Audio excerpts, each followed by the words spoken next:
கல்வி தொலைக்காட்சியின் மாணவ நண்பர்கள் அனைவருக்கும் வணக்கம். நான் உங்கள் பொன்வேல் பாண்டியன். இந்த எபிசோட நம்ம பார்க்க போகிறது ஜூன் 2026 ஆண்டிற்குரிய தினசரி நடப்பு நிகழ்வுகளின் ஒரு சூப்பரான தொகுப்பு. சரிங்களா, உங்களுக்கு தெரிஞ்சிருக்கும் நடப்பு செய்திகள் இன்னைக்கு இருக்கிற எல்லா போட்டிகளுக்கும் ஒரு டிசைடிங் ஃபேக்டராக இருக்குது. அதன் அடிப்படையில் ஸ்கீம்ஸ்லேருந்து மாநாடுகள்லேருந்து நியமனங்கள்லேருந்து எல்லா முக்கியமான சயின்ஸ் அண்ட் டெக்னாலஜி சூப்பராக தொகுத்து வழங்கிட்டு இருக்கிறோம். நல்ல முறையில் பயன்படுத்திக்கோங்க, தேர்வில் வெற்றி பெறுங்க. ஆரம்பிக்கலாமா? ஃபர்ஸ்ட் பார்க்க போகிறது பாருங்க, சிங்கப்பெண் சிறப்பு அதிரடிப்படை திட்டம் சூப்பரானது. அடுத்த வர தேர்வுகளுக்கு கண்டிப்பா எதிர்பார்க்கக்கூடிய ஒரு பாயிண்ட் என்னன்னு பார்த்தீங்கன்னா சிங்கப்பெண் சிறப்பு அதிரடிப்படை திட்டம். சரியா, பெண்களையும் குழந்தைகளையும் பாதுகாப்பதற்காக தமிழ்நாடு அரசால் அறிவிக்கப்பட்ட ஒரு முக்கியமான திட்டம் தான் இந்த சிங்கப்பெண் சிறப்பு அதிரடிப்படை திட்டம். சரியா, தமிழ்நாட்டின் முதலமைச்சராக திரு ஜோசப் விஜய் அவர்கள் பொறுப்பேற்றிருந்தாங்க. பொறுப்பேற்ற நாளில் அறிவிக்கப்பட்ட ஒரு முக்கியமான திட்டம் தான் இந்த சிங்கப்பெண் சிறப்பு அதிரடிப்படை திட்டம். சரிங்களா, ரொம்ப முக்கியமானதான். பெண்கள் மற்றும் குழந்தைகளை பாதுகாக்கும் ஒரு திட்டம். இந்த திட்டம் முதலில் தொடங்கி வைக்கப்பட்ட இடம் எங்கன்னு பார்த்தா சேலத்தில். ஓகேவா, தொடங்கப்பட்ட நாள் மே 14 ஓகேவா. அதனைத் தொடர்ந்து இந்த திட்டம் முறைப்படி அபிஷியலா தமிழக முதலமைச்சர் திரு ஜோசப் விஜய் அவர்களால் இந்த திட்டம் முறைப்படி தொடங்கப்பட்ட நாள். அபிஷியலா இந்த ஸ்கீம் எப்போ ஸ்டார்ட் பண்ணாங்கன்னு பார்த்தீங்கன்னா ஜூன் 9 சார், ஜூன் 9, 2026 இந்த திட்டம் தொடங்கி வைக்கப்பட்டது. தொடங்கி வைக்கப்பட்ட இடம் எங்கன்னு பார்த்தீங்கன்னா சென்னையில எக்மோர்ல இருக்க ராஜரத்னம் ஸ்டேடியத்தில் இந்த திட்டம் தொடங்கி இருக்கிறார். சரியா, முதல் கட்டமாக இந்த திட்டத்திற்காக ஒதுக்கப்பட்ட நிதி பாருங்க 354 கோடி ரூபாய். சரியா, இந்த திட்டத்திற்காக பாருங்க 420 சிறப்பு வாகனங்கள் வாங்கப்பட உள்ளது. ஒரு ஸ்பெஷல் வெஹிக்கிள் வாங்கியிருக்கிறாங்க இந்த சிங்கப்பெண் சிறப்பு அதிரடிப்படை திட்டத்திற்காக. ஓகேவா, இந்தியாவிலேயே முதல் முறையாக இந்த திட்டத்தில் ஒரு முக்கியமான ஒரு சேவை எக்ஸ்ட்ரா ஆட் பண்ணியிருக்காங்க. என்னன்னு சொல்லி பாருங்க, இந்த சிங்கப்பெண் பாதுகாப்பு படையில் குற்றவாளிகளை கண்காணிப்பதற்காக 49 ட்ரோன்கள், இந்த ட்ரோன் பேட்ரோல் பயன்படுத்திருக்கிறாங்க. ஃபர்ஸ்ட் டைம் இந்த மாதிரி ஒரு சம்பவம் நடந்திருக்கு, ஞாபகம். சரியா, அதே மாதிரி இதுதான் ரொம்ப முக்கியமானது. பாருங்க, தொடங்கப்பட்ட நாள் மறந்துடக்கூடாது. அபிஷியலா ஜூன் 9, 2026. அடுத்தபடியாக இந்த சிங்கப்பெண் சிறப்பு அதிரடிப்படையின் முதல் தலைமை அதிகாரியாக தேர்ந்தெடுக்கப்பட்டவங்க யார் பார்த்தீங்கன்னா ஐஜி கே பவானேஸ்வரி மேடம் அவர்கள். ஞாபகம் வச்சுக்கோங்க, இந்த பேர் நோட் பண்ணிக்கோங்கம்மா. கே பவானேஸ்வரி அவர்கள் தான் சிங்கப்பெண் சிறப்பு அதிரடிப்படையோட முதல் தலைவர், மறக்கக்கூடாது. சரிங்களா, ஓகே. அதே மாதிரி தற்போது தமிழ்நாடு காவல்துறையின் தலைமை இயக்குநராக இருக்கிறவங்க திரு மகேஷ்குமார் அகர்வால் அவர்கள். இதையும் கொஞ்சம் பார்த்துக்கோங்க. சரியா, சரி. அப்போ காவல்துறை தொடர்புடைய சில முக்கியமான நோட்ஸ் நான் சொல்றேன், அதையும் நோட் பண்ணிக்கோங்க. ஒன்று, தமிழ்நாட்டில் பெண்களுக்கான காவல் பிரிவு முதல் முறையாக தொடங்கப்பட்ட வருஷம் 1973. அப்போது தமிழ்நாட்டின் முதலமைச்சராக இருந்தவங்க கலைஞர் மு கருணாநிதி அவர்கள். சரி, 1973 பெண்களுக்கான காவல் பிரிவு. ஓகேவா. அதே மாதிரி தமிழ்நாட்டில் அனைத்து மகளிர் காவல் நிலையம், ஆல் விமன் போலீஸ் ஸ்டேஷன், சரி, தொடங்கப்பட்ட வருஷம் 1992. தொடங்கி வைக்கப்பட்ட இடம் சென்னையில் இருக்கிற 1000 விளக்கு. அப்போது தமிழ்நாட்டின் முதலமைச்சராக இருந்தவங்க செல்வி ஜெயலலிதா அம்மையார் அவர்கள். சரி, நம்ம 2 விஷயம் பார்த்துருக்கோம், மறக்கக்கூடாது. 2 முக்கியமான முதலமைச்சர்கள் காலத்தில் ஞாபகம் வச்சுக்கோங்க.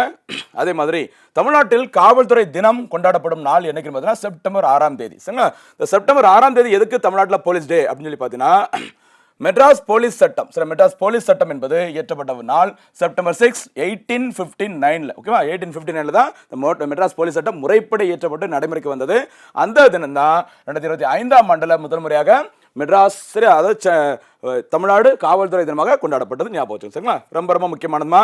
அதே மாதிரி தமிழ்நாடு காவல்துறைக்கு குடியரசுத் தலைவரின், சரியா, அந்த கலர் அவார்டு சொல்றாங்களா, நிஷான் விருது, பிரசிடென்ட்ஸ் நிஷான் அவார்டு சொல்லுவாங்க. இந்த நிஷான் அவார்டு பார்த்தீங்கன்னா 2009 ஆண்டிற்காக ஆனால் வழங்கப்பட்ட வருஷம் 2022. சரியா, ஞாபகமா. இந்த தமிழ்நாடு காவல்துறை சட்டம் எப்போ நடைமுறைக்கு வந்தது?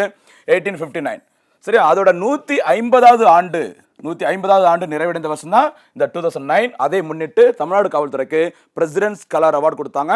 அந்த பிரசிடென்ட்ஸ் கலர் அவார்டுக்கு இன்னொரு பேரு நிஷான் விருது, மறக்கக்கூடாது. சரிங்களா, தென்னிந்தியாவிலிருந்து ஒரு மாநில காவல்துறைக்கு இந்த மாதிரி president's colour award first time கொடுத்தாங்க அப்படின்னா நம்முடைய தமிழ்நாடு காவல்துறைக்கு தான், மறக்காதீங்க. 2009க்கான அவார்டு 2022 ஆண்டு தான் முறைப்படி வழங்கப்பட்டது, மறக்கக்கூடாது. சரிங்களா, ஓகே, சூப்பர். அடுத்து போலாமா? ஒவ்வொரு இது முக்கியமானதுமா. அடுத்து ரெகுலர் நியூஸ்ல வர்ற முக்கியமான விஷயங்கள் பார்த்துட்டு இருக்கிறோம்.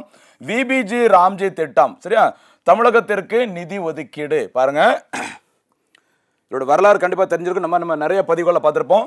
MGNREGS, சரியா, என்று அழைக்கப்பட்ட மத்திய அரசின் அந்த 100 நாள் வேலைவாய்ப்பு திட்டமானது விபிஜி ராம்ஜி திட்டம். சரி, அதோட விரிவாக்கம் பார்த்துக்கோங்க. விக்ஷித் பாரத், வளர்ந்த பாரதம், guarantee for Rozgar and Ajeevika mission Gramin என்ற பெயரில் மாற்றம் செய்யப்பட்டுள்ளது. சரியா, அப்போ புதிய பேர் என்னது? MGNREGS பார்த்துக்கோங்கம்மா. விக்ஷித் பாரத், ஷார்ட் நேம் தமிழ்ல சொல்லும்போது விக்ஷித் பாரத் வேலைவாய்ப்பு மற்றும் வாழ்வாதார உத்தரவாத திட்டம் கிராமப்புறம் அப்படிங்கிற பேர்ல மாத்திருக்கிறாங்க, மறக்கக்கூடாது. சரிங்களா, இந்த திட்டம் எப்போது முதல் நடைமுறைக்கு வந்திருக்கு அப்படின்னு சொல்லி பார்த்தீங்கன்னா ஜூலை 1, 2026, மறக்கக்கூடாது. சரிங்களா, ரொம்ப முக்கியமானது.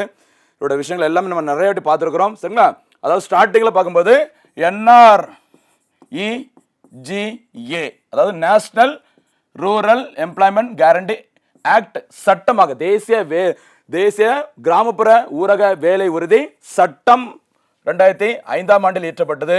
அதுல சரியா அது வந்துட்டு ஸ்கீமா மாறினது. அதாவது NREGS national rural employment guarantee schema திட்டமாக மாறினது 2006ஆம் ஆண்டு. அதுல மகாத்மா காந்தி அவர்களின் பெயர் சேர்க்கப்பட்ட வருஷம் 2009ஆம் ஆண்டு. 2009ஆம் ஆண்டுல தான் MGNREGS என்று அழைக்கப்பட்டு வந்த அந்த திட்டம் ஒரு வீட்டுக்கு 100 நாட்கள் வரைக்கும் வேலைவாய்ப்பு கொடுத்திருந்தாங்க. அந்த திட்டத்துல மொத்த செலவும் மத்திய அரசோடது அப்படி சொல்லியிருந்தாங்க அந்த MGNREGSல. ஓகேவா? இப்ப புதுசாக அறிமுகப்படுத்தப்பட்டுள்ள இந்த VBG ராம்ஜி திட்டத்துல என்ன சொல்லியிருக்காங்க அப்படின்னு பார்த்தீங்கன்னா, சாதாரணமாக பொதுவாக எல்லா மாநிலங்களையும் பார்த்தீங்கன்னா 60-40, சரி 100 ரூபாய் செலவு அப்படின்னா 60% சென்ட்ரல் கவர்மெண்ட் பார்த்துப்பாங்க, 40% யார் பார்த்துப்பாங்க? அந்தந்த மாநில அரசு தான் செலவு பண்ணணும்னு சொல்லியிருக்காங்க. ஓகேவா? இது வடகிழக்கு நார்த் ஈஸ்டர்ன் அண்ட் ஹிமாலயாவில் இருக்கிற அந்த முக்கியமான ஸ்டேட்ஸ் எல்லாம் பார்த்தீங்கன்னா 90-10, சரியா 90-10 அப்படிங்கிற மாதிரி செலவு பண்ணா போதும். மாநிலங்கள் 10% செஞ்சா போதும்னு சொல்லியிருக்காங்க. அதே மாதிரி அதாவது சட்டப்பேரவையில் இல்லாத யூனியன் பிரதேசங்கள்ல 100% மத்திய அரசே செலவுகளை 100% எதுப்பேன்னு சொல்லியிருக்காங்க. சரிங்களா? இது நம்ம அந்த VBG ராம்ஜி திட்டம் எப்போது முதல் நடைமுறைக்கு வந்திருக்குது? ஜூலை 1, 2026. இந்த டேட்டா லைஃப்ல மறக்கக்கூடாது, கவனமா இருக்கு. சரிங்களா? அடுத்து நிதி பகிர்வு. இதை நம்ம ஏற்கனவே சொன்னதுதான். சரி 60-40 சாதாரணமாக வடகிழக்கு இமயமலை பகுதிகளில் 90-10 மறக்கக்கூடாது, ஞாபகம் வச்சுக்கோங்க. இன்னொரு முக்கியமான ஒரு வேறுபாடு MGNREGS திட்டத்திற்கும் இந்த VBG ராம்ஜி திட்டத்திற்குள்ள முக்கியமான ஒரு டிஃபரெண்ட் என்னன்னு பார்த்தீங்கன்னா, MGNREGS திட்டத்தில் 100 நாட்கள் வரைக்கும் வேலைவாய்ப்பு கொடுத்தாங்க. இதில் பார்த்தீங்கன்னா 125 நாட்கள் வேலைவாய்ப்பு வழங்கப்படுகிறது. அப்போ எக்ஸ்ட்ரா 25 நாள் கொடுக்குறாங்க, ஞாபகம் வச்சுக்கோங்க. சரிங்களா? இந்த திட்டத்திற்காக ஒதுக்கப்பட்ட நிதி பாருங்க, ரூபாய் 95,692 கோடி ரூபாய் நிதியாக விடுவிக்கப்பட்டுள்ளது. இதில் தமிழ்நாட்டுக்கு ஒதுக்கப்பட்ட தொகை அதை நோட் பண்ணிக்கோங்க, 7,957.57 கோடி நிதியாக ஒதுக்கீடு செய்யப்பட்டுள்ளது. இந்த மொத்த தேசிய அளவில் ஒதுக்கப்பட்ட இந்த தொகையில தமிழ்நாட்டிற்கு வழங்கப்பட்ட தொகையோட பங்கு எவ்வளவு பார்த்தீங்கன்னா 4.09%. சரி, இது தொடக்கத்தில் அப்படிங்கிறதுனால கொஞ்சம் கிளியரா பார்த்துக்கோங்க, ரொம்ப ரொம்ப முக்கியமான. சரிமா? அடுத்த செய்தி போலாமா? VBG ராம்ஜி திட்டம் 100% எதிர்பார்க்கலாம் எல்லா எக்ஸாம்லையும். ஓகேவா? அடுத்து செய்தியில் இடம்பெற்ற இன்னொரு முக்கியமான திட்டம் பாருங்க, மக்களை தேடி மருத்துவம் திட்டம். இது ரெகுலரா நியூஸ்ல வருது பாருங்கம்மா. எவ்வளவு திட்டங்கள் இருந்தாலும் எது நியூஸ் பேப்பர்ல வருதோ அதை ஃபோக்கஸ் பண்ணி படிச்சாங்களே போதும், மேக்ஸிமம் கவர் பண்ணிடலாம். பாருங்க, மக்களை தேடி மருத்துவம் திட்டம் தொடங்கியது தமிழ்நாடு அரசு. தொடங்கப்பட்ட நாள் ஆகஸ்ட் 5, 2021. சில COVID-19 டைம்ல ஓகேவா, இல்லம் தேடி மக்களை தேடி மருத்துவ சேவைகளை வழங்குவதற்காக தமிழ்நாடு அரசால் தொடங்கப்பட்ட திட்டம் மக்களை தேடி மருத்துவம் திட்டம். திட்டம் தொடங்கி வைக்கப்பட்ட மாவட்டம் கிருஷ்ணகிரி. அங்கே எங்கன்னு பார்த்தீங்கன்னா சம்மணப்பள்ளி அப்படிங்கிற ஒரு கிராமம். சரியா? நோக்கம் 45 வயதிற்கு மேற்பட்டவர்கள் மற்றும் தொற்றா நோய்களால் நான் கம்யூனிகபிள் டிசீஸ் சொல்லுவாங்கல்ல, அதாவது இந்த சுகர், பிரஷர் அந்த மாதிரி தொற்றா நோய்களால் பாதிக்கப்பட்டவர்களுக்கு அவர்களின் இருப்பிடத்திற்கே சென்று இலவசமாக பரிசோதனை மற்றும் மாத்திரைகள் வழங்கும் திட்டம் தான் இந்த இல்லம் தேடி மக்களை தேடி மருத்துவம் திட்டம். சரிங்களா? ரொம்ப முக்கியமானதுமா. அது எந்தெந்த நோய்கள் அப்படி லைட்டாக பார்த்துக்கோங்க. ரத்த அழுத்தம், தொற்றா நோய்கள் அப்படின்னு சொல்லி பார்க்கும்போது ரத்த அழுத்தம், நீரிழிவு நோய், டயபெட்டிஸ், அடுத்து கேன்சர், பக்கவாதம், மூட்டு வலி. சரி, இதெல்லாம் பார்த்தீங்கன்னா அவ்வளோ ஈஸியாக வந்து பரவாது. இந்த நோய்களுக்கு சிகிச்சை கொடுக்குறாங்க இந்த திட்டத்தின் மூலமாக. சரியா? இந்த திட்டத்தில் யாரெல்லாம் பயன்படுத்துறாங்க அப்படின்னு பார்த்தீங்கன்னா, பணியாளர்கள், மகளிர் சுகாதார தன்னார்வலர்கள், செவிலியர்கள் மற்றும் மருத்துவர்கள் இந்த சேவையை வழங்க ஒருங்கிணைக்கப்பட்டுள்ளனர். ஓகேவா? இதோட கூடுதல் தகவல் என்னன்னு பார்த்தீங்கன்னா, இந்த திட்டத்தின் சிறப்பை பாராட்டி சரியா ஐக்கிய நாடுகள் சபை பார்த்துக்கோங்க, யுனைடெட் நேஷன் தமிழ்நாடு அரசு இந்த மக்களை தேடி மருத்துவம் திட்டத்திற்கு ஒரு விருதை கொடுத்தாங்க. அந்த விருதோட பேர் பார்த்துக்கோங்க, United nation inter agency task force award, ஷார்ட்டா UNIATF சொல்லுவாங்க. இந்த United nation inter agency task force விருதை என்ற சரியா தமிழ்நாடு அரசின் திட்டம் எதுன்னு கேட்கலாம், மக்களை தேடி மருத்துவம் திட்டம், மறக்காதீங்க. சரிங்களா? இந்த திட்டம் கண்டிப்பாக மீண்டும் சூப்பரா தொடங்கப்படும். சரி, இதுக்கு முன்னாடி 2021ஆம் ஆண்டுல முந்தைய அரசால் தொடங்கப்பட்டது. இந்த திட்டம் அப்படியே மக்களுக்கு மீண்டும் சிறப்பான முறையில் தொடங்கப்படும் அப்படின்னு சொல்லிட்டு புதிய அரசு அறிவிச்சிருக்காங்க. அதனால இது செய்தியில் இடம்பெற்றது, பார்த்துக்கோ. சரியா? அடுத்து பாருங்க. ஓகேவா? சூப்பர். பாருங்க, நேட்டோ முக்கியமானது. இந்த இன்டர்நேஷனல் ஆர்கனைசேஷன்லேருந்து கண்டிப்பாக நிறைய கேள்வி அப்பப்போ இடம்பெறும். அதில் முக்கியமான ஒரு அமைப்பு எதுன்னு பார்த்தீங்கன்னா நேட்டோ. சரி, நேட்டோனா நார்த் அட்லாண்டிக் ட்ரீட்டி ஆர்கனைசேஷன். என்ன பேருமா? நார்த் அட்லாண்டிக் ட்ரீட்டி ஆர்கனைசேஷன் சொல்லுவாங்க. சரி, உலகின் மிகப்பெரிய ராணுவ கூட்டணி, வேர்ல்டு லார்ஜஸ்ட் மிலிட்டரி அலையன்ஸ் தான் இந்த நேட்டோ அமைப்பு. பாருங்க, அமெரிக்கா தலைமையில் நடைபெறும் அந்த நேட்டோ நாடுகளின் கூட்டு ராணுவ பயிற்சிகளின் பெயர்கள் பின்வருமாறு. சரியா? இந்த நேட்டோ அமைப்பு பார்த்தீங்கன்னா பின்னாடி அதோட டீடைல் பின்னாடி இருக்குது.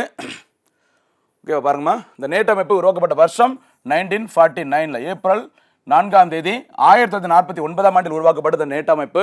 இந்த நேட்டோட ஹெட் குவார்ட்டர்ஸ் எங்க இருக்குன்னு பார்த்தீங்கன்னா பெல்ஜியம் நாட்டின் தலைநகரம் பிரசல்ஸ்ல இருக்கு. சரிங்களா? இதுல மொத்தம் 32 நாடுகள் இருக்கிறாங்க. இந்த 32 நாடுகள்ல 32வது நாடாக இணைந்த நாடு ஸ்வீடன். சரியா? அப்போ அமெரிக்கா உள்பட லாஸ்டா 32வது நாடாக இணைந்த ஸ்வீடன் வரைக்கும் 32 நாடுகளை கொண்ட உலகின் மிகப்பெரிய ராணுவ கூட்டணி. அந்த 32 நாடுகளும் இணைந்து மேற்கொள்ளும் முக்கியமான அந்த ஜான் மிலிட்டரி எக்ஸசைஸ் என்ன அப்படிங்கறத பாருங்க. சரியா?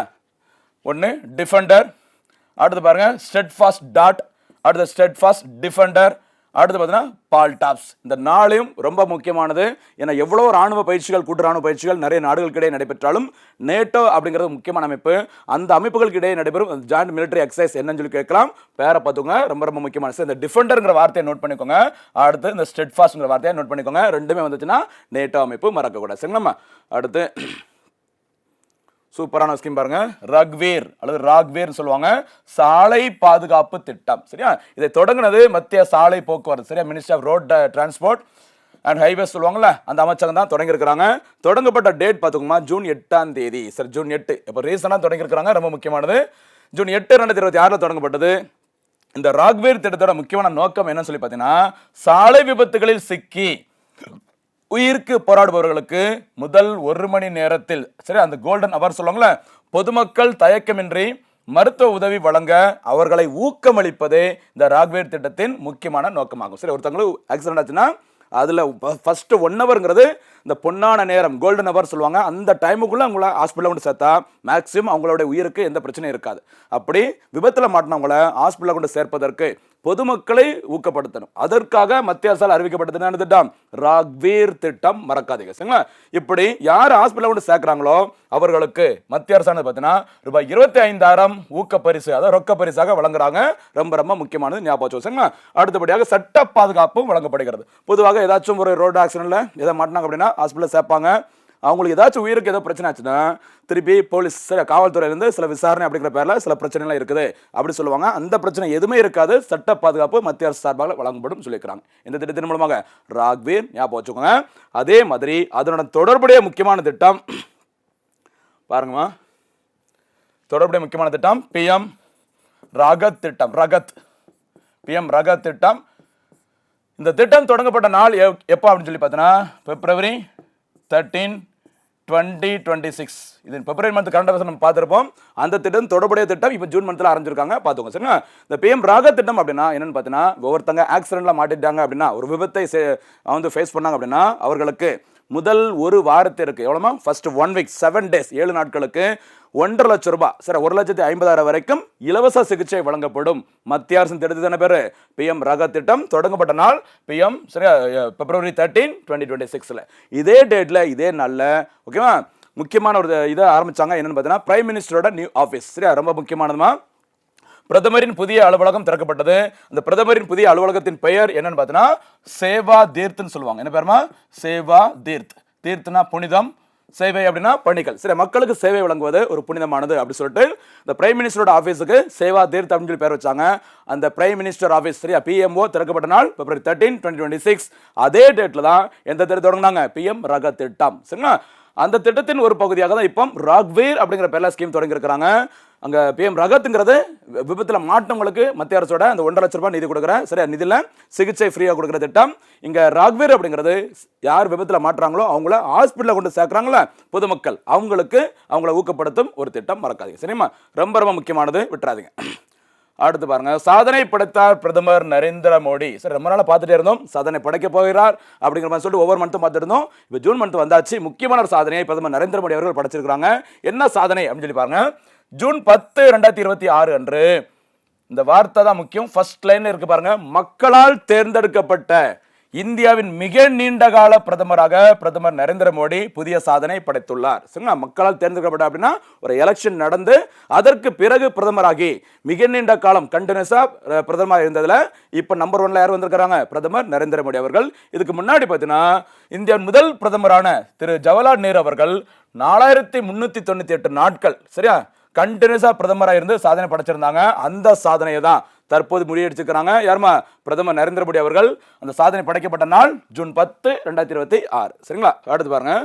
சரி, இன்னொரு கூடுதல் செய்தி. முன்னதாக நாட்டின் முதல் பொது தேர்தலுக்கு பிறகு பிரதமராக பதவியேற்ற ஜவஹர்லால் நேரு அவர்கள் 1952 மே 13 முதல் 1964 மே 27 வரை சரிங்க அவர் காலமாகும் வரை 4398 நாட்கள் பிரதமராக இருந்திருக்கிறாங்க சரிங்களா. அதாவது எலெக்ஷனுக்கு அப்புறம் இந்தியாவோட ஃபர்ஸ்ட் பார்த்தீங்கன்னா இந்த ஜெனரல் எலெக்ஷன் நடந்தது 1951-52ல 52ல இருந்து 1964 வரைக்கும் பிரதமராக எத்தனை நாட்கள் 4398 நாட்கள். அந்த ரெக்கார்டு தான் நரேந்திர மோடி அவர்கள் முறியடிச்சிருக்காங்க பார்த்துக்கோங்க சரிங்களா.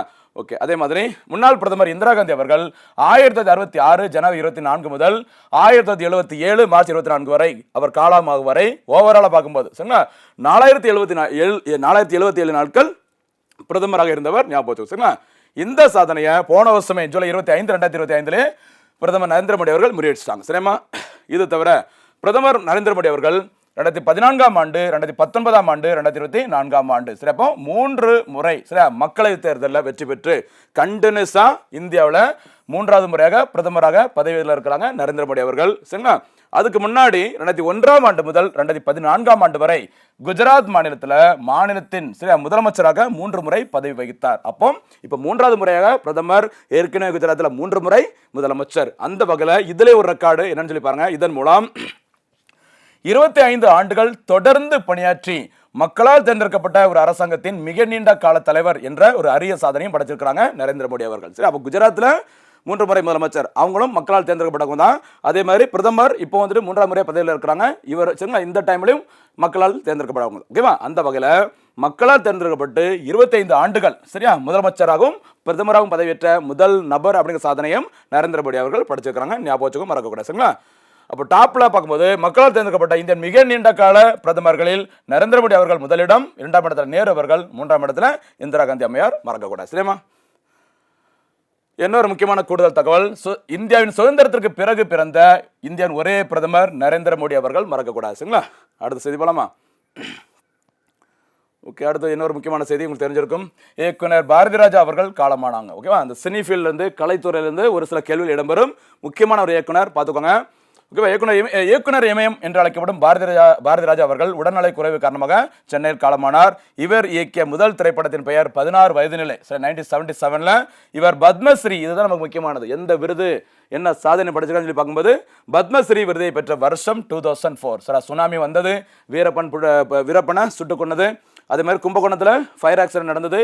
இந்தியாவோட first aircraft carrier INS Vikramaditya இந்தியாவில் ஃபர்ஸ்ட் டைம் GI டேக் வாங்கின அந்த ப்ராடக்ட் பார்த்தீங்கன்னா Darjeeling tea Madurai high court branch open பண்ணது 2004 ஓகேவா. இது எல்லாமே இந்த வருஷமா 2004. அந்த 2004ல தான் பத்மஸ்ரீ விருதை வாங்கியிருக்கிறாங்க பாரதி ராஜா அவர்கள். இது தவிர 6 முறை சில தேசிய விருதை வாங்கி சாதனை படைத்தவர் பாரதி ராஜா அவர்கள் சரிங்களா.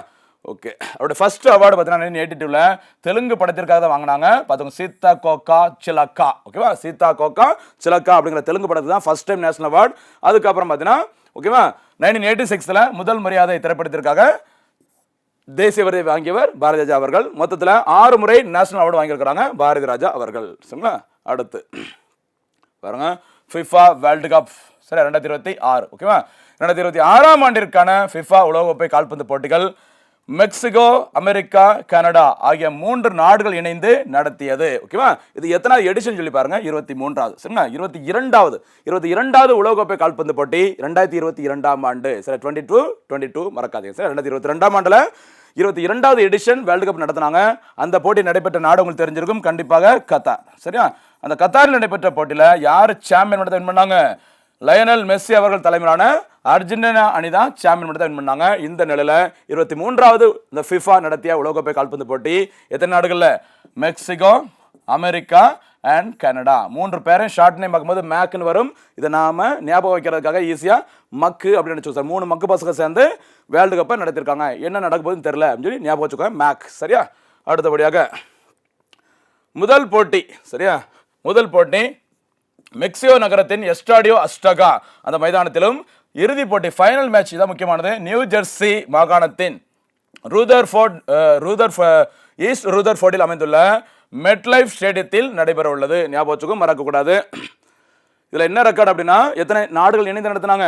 3 நாடுகள். இதுவரைக்கும் எந்த ஒரு அந்த FIFA வேர்ல்டு கப்பையும் 3 நாடுகள் அதிகபட்ச எண்ணிக்கையில் நடத்தினது கிடையாது. ஃபர்ஸ்ட் டைம் மறக்கக்கூடாது, MAC மறக்காதீங்க சரிங்களா. அதே மாதிரி மொத்தம் 16 மைதானங்களில் நடைபெற உள்ளது. இதுல பார்ட்டிசிபேட் பண்ற மொத்த அணிகளின் எண்ணிக்கை பார்த்தீங்கன்னா 48. வழக்கமாக 32 அணிகள் தான் கலந்து கொள்ளும். இதுவரைக்கும் இல்லாத அதிகபட்ச அளவாக 48 அணிகள் இந்த 23வது FIFA வேர்ல்டு கப்ல கலந்துக்கிறாங்க சரிங்களா. மறக்காதீங்க, ரொம்ப ரொம்ப முக்கியமானது. அதே மாதிரி இந்த FIFA நடத்துற உலகக்கோப்பை கால்பந்து போட்டிகள்ல அதிக முறை சாம்பியன் பட்டத்தை வென்ற அணி எதுன்னு பார்த்தீங்கன்னா பிரேசில். ஓகேவா? எத்தனை முறை? 5 முறை. அதே மாதிரி ஜெர்மனியும் இத்தாலி அணியும் தலா 4 முறை வின் பண்ணியிருக்கிறாங்க. அதே மாதிரி அர்ஜென்டினா அணி பார்த்தீங்கன்னா 3 முறை வின் பண்ணியிருக்கிறாங்க. பார்க்கலாம் சரிங்களா. அடுத்தபடியாக இந்த இடத்துல ஒரு போனஸ் கேள்வி கேட்கலாமா? சொல்ல பார்க்கலாம். இந்த FIFA இருக்குல்ல, இந்த FIFA அமைப்பு எப்போது உருவாக்கப்பட்டது? அந்த FIFA அமைப்பின் தலைமையிடம் எங்கு அமைந்துள்ளது? இதற்கான பதில்களை கமெண்ட்ல சொல்லுங்க. அதே மாதிரி இன்னொரு கேள்வி தேடி கரெக்டா கண்டுபிடிச்சு சொல்லுங்க பார்க்கலாம். இன்டர்நேஷனல் அந்த ஃபுட்பால் மேட்ச்ல அதிக எண்ணிக்கையில் சரியா இந்த கோல் அடித்த இந்திய வீரர் யார் அப்படிங்கிறத சொல்ல பார்க்கலாம். சரியா, முக்கியமான சாதனை வீரர், மறக்கக்கூடாது. அகைன் நியூஸ் பேப்பர்ல வந்த ஒரு முக்கியமான திட்டம் பாருங்க, தொல்குடி. சரியா, தொல்குடினா தொன்மை கூட்டல் குடி, பழமையான குடி அப்படின்னா பழங்குடியினருக்கான ஒரு முக்கியமான திட்டம். திட்டத்தை தொடங்கியது தமிழ்நாடு அரசு. இந்த தொல்குடி திட்டம் அறிவிக்கப்பட்டது எப்போ பார்த்தீங்கன்னா 24-25 தமிழ்நாடு பட்ஜெட்ல அறிவிக்கப்பட்டது.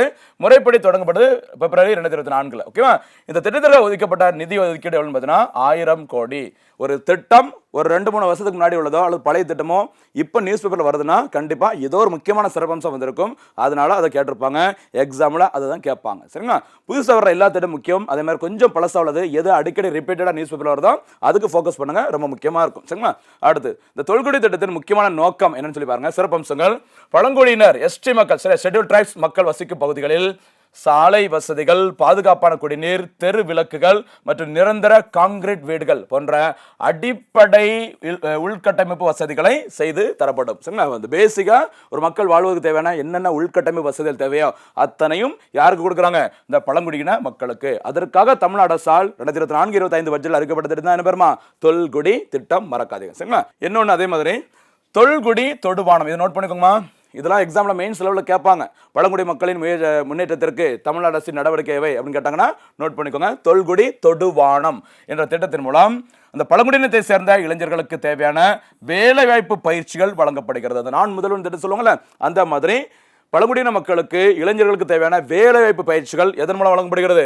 தொல்குடி தொடுவானம். இது எதனுடைய ஒரு பகுதி? தொல்குடி திட்டத்தின் ஒரு பகுதி. மறக்காதீங்க சரிங்களா. அதே மாதிரி பழங்குடியினரின் அழியும் நிலையில் உள்ள பாரம்பரிய மொழிகள் மற்றும் கலாச்சாரத்தை பாதுகாக்கும் வகையில் தொல்குடி டிஜிட்டல் ஆவண காப்பகமும் உருவாக்கப்பட்டுள்ளது. சரிங்களா, இதுவும் முக்கியமானது, நோட் பண்ணிக்கமா. தொல்குடி டிஜிட்டல் ஆவண காப்பகம். ஓகேவா. அடுத்து சமீபத்தில் பழங்குடியினர் நலன் மேம்பாட்டு திட்டங்களை சிறப்பாக செயல்படுத்தியதற்காக மத்திய பழங்குடியினர் விவகாரத்துறை அமைச்சகம் ஆனது தமிழ்நாடு பழங்குடி நலத்துறைக்கு ரூபாய் 5 லட்சம் பரிசொகை வழங்கியிருக்கிறாங்க. அப்ப பாத்தீங்களா 2024-25 பட்ஜெட்ல அறிவிச்சிருக்கிறாங்க. இந்த திட்டம் சமீபத்தில் வர்றதுக்கு காரணம் சரி, அந்த தொல்குடி திட்டத்திற்கு மத்திய அரசு பாராட்டு தெரிவித்து 5 லட்சத்தை ஒரு கேஷ் பிரைஸா கொடுத்து கௌரவிச்சிருக்கிறாங்க. அதனால இது முக்கியம், பார்த்துக்கோங்க, ரொம்ப ரொம்ப முக்கியமான தொல்குடி திட்டம். அடுத்தது பாருங்க, ரொம்ப முக்கியமான ஒரு ஏரியா போறோம். நிதி ஆயோக் அமைப்பின் 11வது கூட்டம். சரியா, நிதி ஆயோக் சரியா, national institution for transforming India சொல்றாங்களே, மாறும் இந்தியாவிற்கான ஒரு தேசிய நிறுவனம். என்ன பேரு? மாறும் இந்தியாவிற்கான தேசிய நிறுவனம். ஷார்ட்டா சொல்லும்போது நிதி, national institution for transforming India. இந்த நிதி அமைப்பு திட்டக்குழு சில பிளானிங் கமிஷனுக்கு மாற்றாக ஜனவரி 1, 2015 உருவாக்குனாங்க. சரிங்களா. சரி, அந்த திட்டத்தோட 11வது கூட்டம் இப்போ ரீசன்ட் நடந்திருக்குது. பாருங்க, நிதி ஆயோக்கின் 11வது கூட்டம், அது ஆட்சி மன்ற குழுன்னு சொல்லுவாங்கல்ல, கவர்னிங் கவுன்சில். ஒரு கவர்னிங் கவுன்சில் யாரெல்லாம் இருப்பான் அப்படின்னா, எங்கெல்லாம் சட்டப்பேரவை இருக்குதோ அந்த சட்டப்பேரவை இருக்கிற மாநிலங்கள் மற்றும் யூனியன் பிரதேசங்களின் முதலமைச்சர்களும் யூனியன் பிரதேசங்களின் துணைநிலை ஆளுநர்களும் இருப்பாங்க. சரியா, all the chief ministers with legislature, எங்கெல்லாம் ஸ்டேட்லையும் சரி யூனியன் டெரிட்டரியும் சரி, பிளஸ் யூனியன் டெரிட்டரி இருக்கிற அந்த லெப்டினன்ட் கவர்னர் இருப்பாங்க. இதுல நிதி ஆயோக்கோட அந்த ஆட்சி மன்றம், அதாவது கவர்னிங் கவுன்சில். ஓகேவா. இவங்களுடைய இந்த கூட்டமானது பிரதமர் நரேந்திர மோடி தலைமையில், ஏன்னா நிதி ஆயோக் அமைப்போட தலைவர் எப்பவுமே தான் பிரதமர் அவர்கள் தான். அந்த வகையில் பதவி வழி தலைவராக தற்போது இருப்பவர் நரேந்திர மோடி அவர்கள். நரேந்திர மோடி அவர்கள் தலைமையில் தான் ஜூன் 11, 2026 அன்று புதுடெல்லியில் உள்ள குடியரசுத் தலைவர் மாளிகையில் அந்த 11வது மாநாடு சில கூட்டம் நடைபெற்றது. இந்த 11வது நிதி ஆயோக கூட்டத்தின் முக்கியமான அந்த மைய கருத்து தீம் என்னன்னு சொல்லி பாருங்க. விக்ஷித் பாரத். எங்க பார்த்தாலும் முக்கியமான மாநாடு நடக்கும்போது அது என்ன வார்த்தை பயன்படுத்துறாங்க? விக்ஷித் பாரத். மறக்கக்கூடாது. விக்ஷித் பாரத்னா வளர்ந்த பாரதம். இந்தியா 1947 சுதந்திரம் வாங்கினாங்க. அது வந்து 100வது வருஷம் வரும்போது இப்போ இந்தியா வளர்ந்த நாடாக, வளர்ந்து வரும் நாடாக இருக்குது. சார், டெவலப்பிங் எக்கனாமியா இருக்குது. அதை டெவலப்டு எக்கனாமியா அல்லது வளர்ந்த பாரதமாக மாற்ற வேண்டும். அதற்கான இலக்கு தான் 2047 சொல்லிக்கிறாங்க. அதுக்கு வச்ச பேரு விக்ஷித் பாரத். சரியா? பாருங்க, விக்ஷித் பாரத் 2047க்கான உள்ளடக்கிய மனித வளர்ச்சி, inclusive human development for Viksit Bharat at 2047. சரி, இது எதனுடைய மைய கருத்துன்னு கேட்கலாம். கவனமா இருங்க. சரிங்களா? அதே மாதிரி உள்ளடக்கிய மனித மேம்பாட்டிற்கான கீழ்கண்ட 4 தூண்கள் குறித்து இந்த கூட்டத்தில் ஆலோசிக்கப்பட்டது. சரிங்களா? ஒரு முக்கியமான ஒரு 4 பில்லர்ஸ் பத்தி பேசியிருக்கிறாங்க. என்னென்ன தூண்கள் அப்படின்னு சொல்லி பாருங்க. அடித்தளமான மனித மூலதனம் மற்றும் எதிர்காலத்திற்கான தயாரான திறன்கள். ஓகேவா? அடுத்து 2வது உற்பத்தி, வேலைவாய்ப்பு, தொழில் முனைவு மற்றும் பரவலாக்கப்பட்ட வளர்ச்சி. சரிங்களா? அடுத்து 3வது பில்லர் சுகாதாரம், ஊட்டச்சத்து மற்றும் நல்வாழ்வு. 4வது மற்றும் இறுதி அந்த பில்லர் பார்த்தீங்கன்னா அனைவருக்கும் சமத்துவம் மற்றும் கண்ணியம். இதன் அடிப்படையில் தான் இந்த 11வது நிதி ஆயோக கூட்டம் சூப்பரா நடந்து முடிஞ்சிருக்கு. சரிங்களா? இந்த நிதி ஆயோக தலைவர் யாருமா? இப்போ நிதி ஆயோக் அமைப்பின் தற்போதைய தலைவர் பிரதமர் நரேந்திர மோடி அவர்கள். துணைத் தலைவர் அவர்கள் நோட் பண்ணிக்கோங்க, அசோக் குமார் லகிரி அவர்கள். சார், அசோக் குமார் லகிரி அவர்கள் 15th பினான்ஸ் கமிஷன்ல முழு நேர ஃபுல் டைம் மெம்பரா இருந்தாங்க. இப்போ நிதி ஆயோக் டெபுட்டி சேர்மன், வைஸ் சேர்மனா பதவி ஏற்றுக்கிறாங்க. மறக்கக்கூடாது. அதே மாதிரி அந்த நிதி ஆயோக் அமைப்பின் தற்போதைய சிஇஓ யார் பார்த்தீங்கன்னா திரு நிதி சிப்பர் அவர்கள். சரியா? என்ன பேருமா? நிதி சிப்பர். மறக்காதீங்க. சரியா? இந்த நிதி ஆயோக் அமைப்பை உருவாக்குவதற்கு பரிந்துரை செய்த கமிட்டியின் தலைவர் அஜய் சிப்பர். என்ன சிப்பர்மா? அஜய் சிப்பர். நிதி ஆயோக் உருவாக்குற காரணமான கமிட்டியோட ஹெட் அஜய் சிப்பர். தற்போது நிதி Aayog CEO, chief executive officer நிதி சிப்பர். கன்ஃபியூஸ் ஆக வேண்டாம், கவனமா இருந்துக்கும். சரியா? அடுத்து போலாமா? சரி, ஒரு பொதுவான செய்தி பார்த்துட்டோம். அடுத்து தமிழ்நாடு சம்பந்தப்பட்ட நிதி ஆயோக் தொடர்புடைய செய்தி என்னன்னு பாருங்க. இந்த நிதி ஆயோக் கூட்டத்தில் யார் கலந்துப்பாங்க இந்தியா சார்பில்? சரி, தமிழ்நாடு சார்பில் முதலமைச்சர் அவர்கள். அந்த வகையில் தமிழ்நாட்டின் புதிய முதலமைச்சர் திரு ஜோசப் விஜய் அவர்கள் இந்த நிதி ஆயோக் கூட்டத்தில் கலந்து கொண்டு முக்கியமான ஸ்பீச் கொடுத்தாங்க.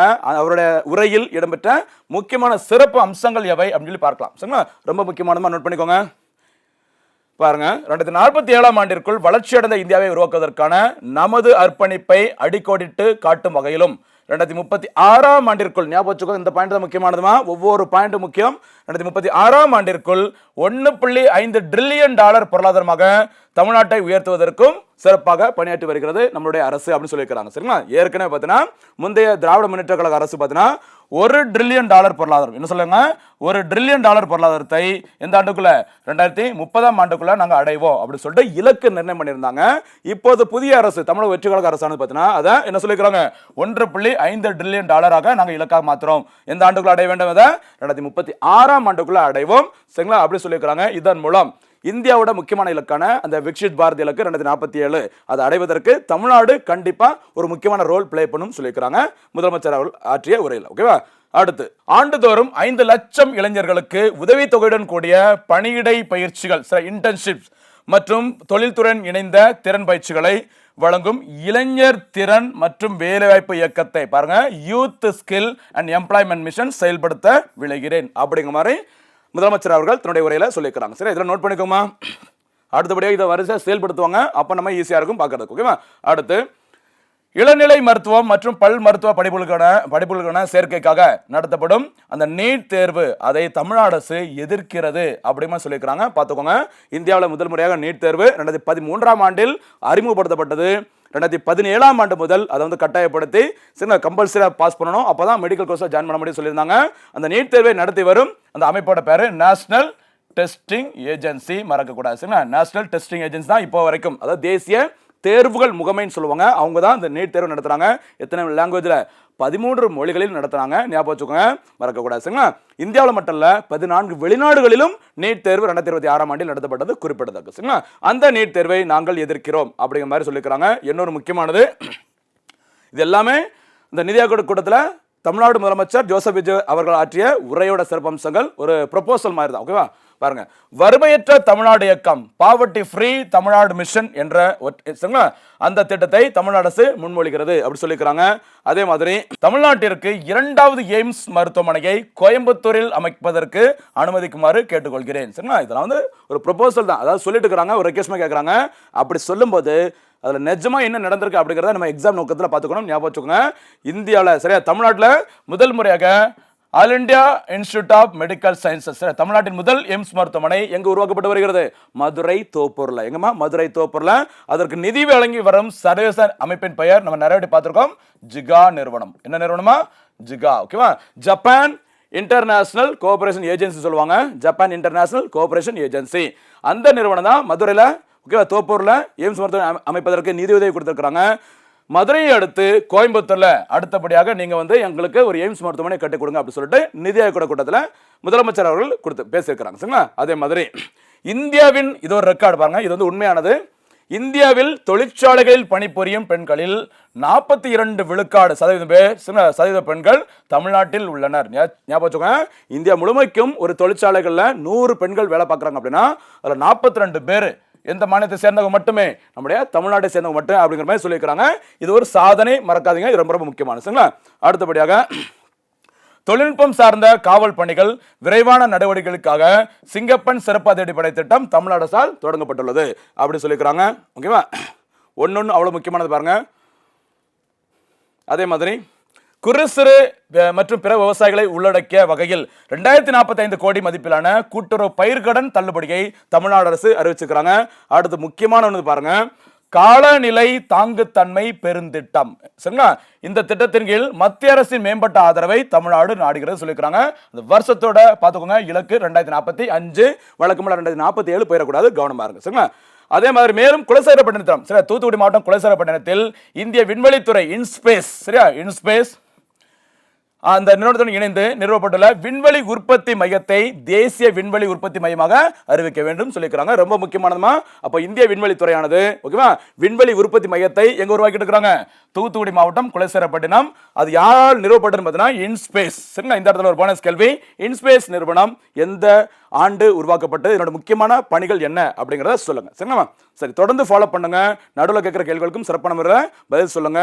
ஒரு நோட்டு போட்டு மறக்காம எழுதிட்டாருங்க. அப்பதான் ரிவிஷன் பண்றதுக்கு வசதியா இருக்கும். சரிங்களா? மீண்டும் அடுத்த எபிசோட்ல சந்திக்கலாம். நன்றி.